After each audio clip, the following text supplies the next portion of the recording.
Thank you, Uzra. And I actually did not want to interrupt the important intervention that's going on, so we can continue that, or I'll pick it up later. But I'm so gratified to see so many colleagues here today, both from governments, but also from the private sector. I think it speaks to the importance that we all attach to this effort, initiative, and opportunity. We've been extremely focused, thanks to Uzra's leadership, Nate's leadership, on all things digital, and we've, in fact, reorganized our department to make sure that we're appropriately resourced and organized to do that. A big part of that, though, is the work of the Freedom Online Coalition. And this combination of partner governments, but also partnership with civil society, the private sector is absolutely critical to achieving the results that we all seek. When the coalition was founded over a decade ago, I think you've already discussed the fact that the technological landscape was just a little bit different than it is today. And it's quite remarkable. We were talking about this also in the context of the Sustainable Development Goals. When they were elaborated, I think in the initial document there was one reference to the digital space. And now here we are. Some of us were together just the other day also looking at how artificial intelligence might be used to advance the Sustainable Development Goals. But back then, when we were starting the Freedom Online Coalition, we had half as many people as we do today with access to the Internet. And that, of course, is still a work in progress because access remains one of the critical things that we have to achieve. But the Internet's extraordinary potential is a catalyst to convene new communities, literally spanning the globe, to enable individuals to document earth-shaking events with smartphones in their pockets, to galvanize entire movements, as we've seen. That was just beginning to be understood. The risks, those posed by everything from surveillance technologies to online harassment and abuse, the spread of disinformation, they were largely absent from the public dialogue. And the next generation of game-changing digital technologies, like generative artificial intelligence, had, of course, yet to be invented.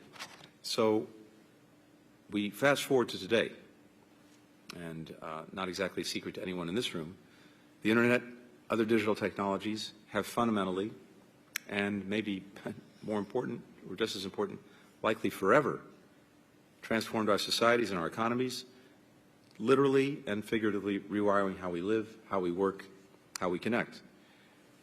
And we've all seen digital technologies demonstrating the incredible power of potential to be drivers for development progress. And we've seen the work that can be done to empower people to defend their human rights, which are the foundation and, indeed, in many ways, the ultimate goal of development. We know and we've seen the applicability of digital technologies to solving some of the biggest challenges that we face, including achieving the SDGs and doing that under the 2030 Agenda. Again, you all know this, but it's a stark reality, and it's one that we have to confront. That reality is that we are far from achieving the goals that we set for 2030. Halfway to the deadline that we gave ourselves to hit these targets, we're on track to hit just 15%. That is simply unacceptable.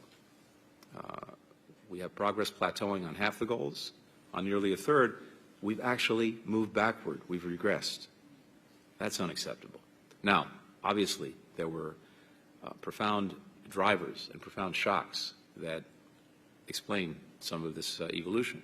But, again, a big part of this week in New York, and maybe the central theme of this General Assembly, is to refocus and rededicate ourselves to achieving the SDGs. And there is extraordinary potential to use technology and to work in the digital space to do that. As I mentioned, on Monday we had this rather remarkable convening of representatives from government, the private sector, civil society, to discuss how to deploy AI to reach the SDGs. Policy and international cooperation around digital technologies are another critical part of this discussion, and that's why I'm so pleased that we're all together today. We can develop the best technologies in the world, but if we haven't determined how to govern them in partnership with those who share our values, these technologies are likely to be misused for repressive or destabilizing purposes, making communities less peaceful, less prosperous, less secure, and unfortunately more undermining of human rights. They're also less likely to be leveraged for advancing societal progress around the globe. The Freedom Online Coalition has demonstrated the potential to be a powerful international platform for all of these discussions, critical discussions, essential discussions, timely discussions. The United States has been very proud to help this organization grow into a major center of action to shape the inclusive, rights-affirming use of digital technologies during our year as chair. The coalition is taking the lead on countering digital authoritarianism and the misuse of digital technologies. In the spring, the coalition issued guiding principles on surveillance technology designed to advance the responsible use of this technology to prevent its misuse. 48 countries, including many outside the coalition, have since endorsed these principles, providing the foundation for international action on a key human rights challenge. And I think it's important not to understate the power and potential of this, because we've seen this time and again. It takes time, but the more you are able to establish a norm, the more you're able to create a basic standard, the more adherence you get to that norm, the more powerful the effect. And what seems to be something that's not a shared idea or ideal in any one moment suddenly becomes, before you know it, exactly that. And that's a tremendous source of strength. It's a source of legitimacy to do what we need to do to make sure that technologies are being used for good, not for bad.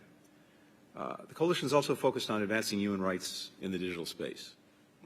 We'll soon issue donor principles for human rights in the digital age, which will help shape how public and private investments in digital innovation are actually made.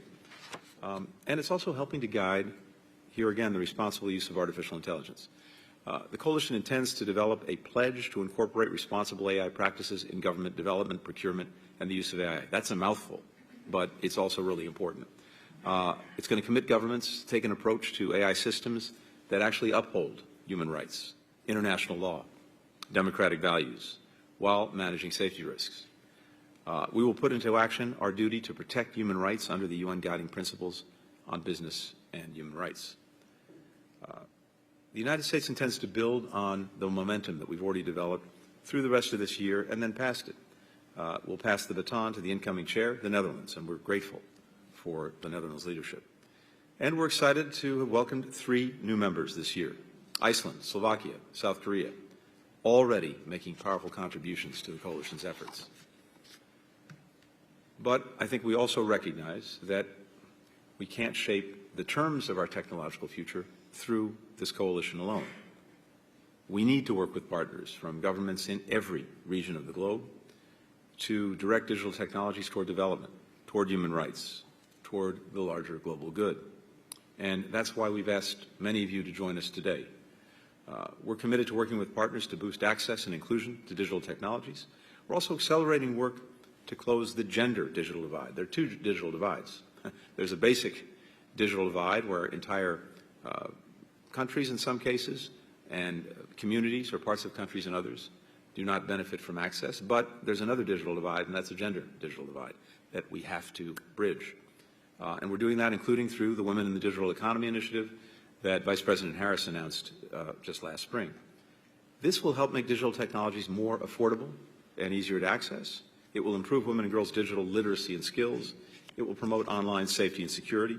It will foster women-led development of digital technologies.